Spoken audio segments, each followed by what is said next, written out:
ఇంకా ఈ వేదిక మీద అనుకోని అతిథిగా, ఒక అరుదైన అతిథిగా, అపురూపమైన అతిథిగా వచ్చినటువంటి ప్రఖ్యాత రంగస్థల నటులు, అటు రాముడి గారు, కృష్ణుడి గాను అనేక పాత్రల్లో రంగస్థలం మీద మెప్పిస్తున్నటువంటి వ్యక్తి దామోదరం నాగేందర్ గారు, స్వయాన దామోదరం సంజీవయ్య గారి అన్న కుమారుడు. వారు రావడం ఈ వేదికకి ఒక వన్నే కళ వచ్చిందని నేను అనుకుంటూ ఉన్నాను.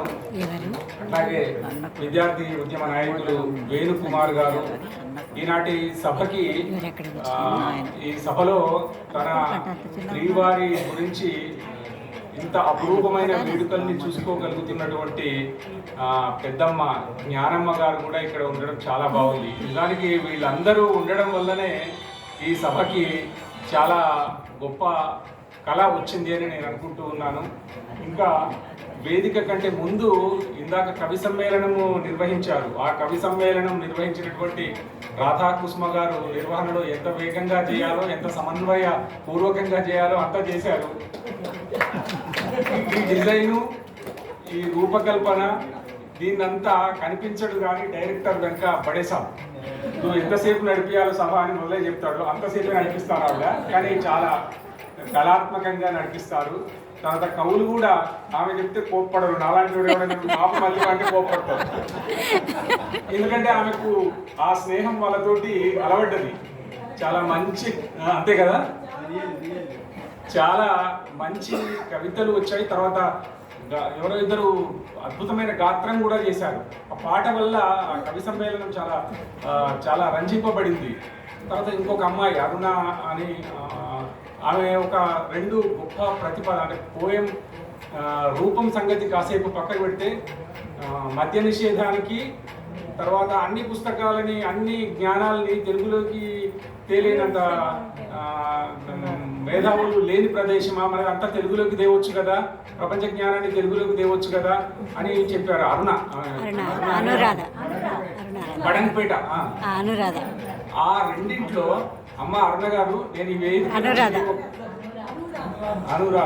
అనురాధ గారు మీకు ఈ వేదిక నుంచి ఒక కవిగా ఒక విజ్ఞప్తి చేస్తున్నా. మద్య నిషేధం కోసం అవసరమైతే నువ్వు తొడగొట్టు తల్లి, మేమంతా వెనక ఉంటాం. మరో మల్లా సుబ్బమ్మ అయితే కూడా సంతోషిస్తాం.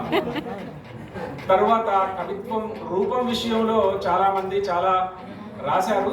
కొంచెం శ్రద్ధ కూడా పెడితే తప్పకుండా మంచి కవులుగా, కవయిత్రుడిగా స్థిరపడే ఒక వాగ్దానం వారి కవిత్వంలో ఉంది.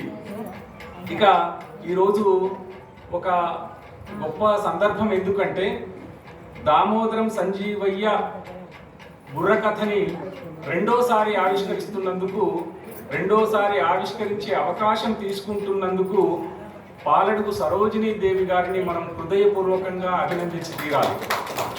నిజానికి ఆమె డిఈఓ కావచ్చు, ఇక జాయింట్ డైరెక్టర్ కావచ్చు, డైరెక్టర్ కూడా అయ్యి ఉండొచ్చు, రిటైర్ అయ్యి ఉండొచ్చు, కానీ అవన్నీ పోతాయి. కానీ ఆమె చేసినటువంటి సాహిత్య కృషి చిరకాలం వర్ధిల్లుతోంది. వాళ్ళ నాన్నదే కావచ్చు, కానీ వాళ్ళ నాన్నని పునః ప్రతిష్ఠించడానికి ఆమె చేస్తున్న కృషి చాలా గొప్పది. నాకు గుర్తున్నంత వరకు మనం చిన్నపిల్లలుగా ఉన్నప్పుడే వాళ్ళ నాన్న రేడియో అనౌన్సర్గా, రేడియో గాయకుడిగా అటు మద్రాసులోను ఇటు హైదరాబాదులోను ఒక వెలిగిపోయినటువంటి వ్యక్తి. నల్లగొండ జిల్లాలో ఉద్యోగం చేస్తూ కూడా ఈ రవీంద్ర భారతిలో తను ప్రదర్శనలిచ్చి తన కూతురు, బహుశా మీరు అప్పుడు 10 ఏళ్ళలో 8 ఏళ్ళలో ఉండే చిన్నపిల్ల, ఈ అమ్మాయిని కూడా తీసుకొచ్చి పాలడుగు సరోజినీదేవి గారు ఈ రవీంద్ర భారతిలో చిన్నప్పుడు 8 సంవత్సరాలు 10 సంవత్సరాలు ఉన్నప్పుడు ప్రదర్శన ఇచ్చింది అన్న సంగతి తెలిసి నేను చాలా ఆశ్చర్యపోయినా. అందుకే ఆమె అంటే నాకు చాలా గౌరవం. నేను నల్గొండ డిఈఓగా ఉన్నప్పుడు 2-3 సార్లకు సభకు పోతే సన్నటి గొంతుతో ఒక పాట పాడుతుండేది. ఆ పాట పాడిన తర్వాత పాట పాడి ఊరుకోవచ్చు. మళ్ళీ ఇది మా నాన్న రాశారు, పాలడుగు నాగయ్య రాశారంటే అప్పుడు నాకు పాలడుగు నాగయ్య గురించి ఎక్కువగా తెలియకపోవడం అనేది ఒక రకంగా చింతించాల్సిన విషయం. కానీ తర్వాత తెలుసుకున్నాను ఎవరు నాగయ్య గారు అంటే ఆయన రాసిన పుస్తకాలన్నింటినీ మళ్ళొక్కసారి పుస్తక రూపంలో లేదా ఒక వాల్యూమ్ రూపంలో తీసుకురావాల్సిన అవసరాన్ని గుర్తించాలని మేమందరం, అంటే నా పాత్ర ఎక్కువ లేదు కానీ నా ఆలోచన అయితే ఉంది. అట్లా పాలడుగు నాగయ్య సమగ్ర సంకలనాన్ని, సమగ్ర రచనల్ని తీసుకొని వచ్చినటువంటి వ్యక్తి సరోజిని దేవి గారు. అందుకు సరోజిని దేవి గారిని అభినందిస్తూ అప్పుడు ఒక మాట అన్నాను నేను, దానికి ముందు మాట రాసినట్టున్నా. ముందు మాటలు ఏంటంటే ఇవి నిజంగా సమగ్రమేనా అని ఒక అనుమానం వ్యక్తం చేసిన. ఆయన పాలడుగు నాగయ్య గారు ఇంతే రాశారు అని నమ్మకంగా చెప్పగలమా? మరి సమగ్ర అని పెడుతున్నామంటే సమగ్ర అని పెట్టాలనే ఉంది, పెడుతున్నాము, ఇంకా కొన్ని దొరకలేదు సార్ అని చెప్పారు. ఇప్పుడు దొరికింది ఇది. దామోదరం సంజీవయ్య అనే బుర్రకథ దొరికినందుకు, దీన్ని సమగ్రము తర్వాత కూడా ఒక పుస్తకంగా తీసుకొని వచ్చినందుకు ఒక కవిగా, నాగయ్య గారి అభిమానిగా, తర్వాత సరోజిని దేవి గారి మిత్రుడిగా నేను హృదయపూర్వకంగా వారిని అభినందిస్తూ ఉన్నాను. ఇక దామోదరం సంజీవయ్య గారి గురించి సభాధ్యక్షులు చెప్పారు.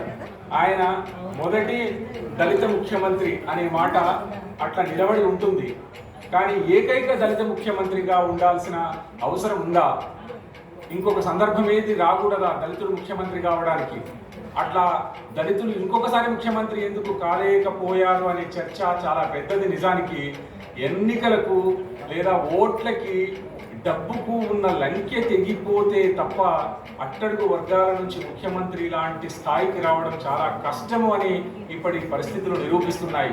దాన్ని అధిగమించాలి, ఎన్నికల్లో మార్పులు తీసుకురావాలి, నిజానికి పరిపాలనలో కూడా మార్పులు తీసుకొస్తే తప్ప అట్టడుగు వర్గాల నుంచి వచ్చేటటువంటి వ్యక్తులు ముఖ్యమంత్రిగా లేదా ఆల్ ఇండియా పార్టీలకు అధ్యక్షులుగా ఉండేటటువంటి పరిస్థితి రాదు.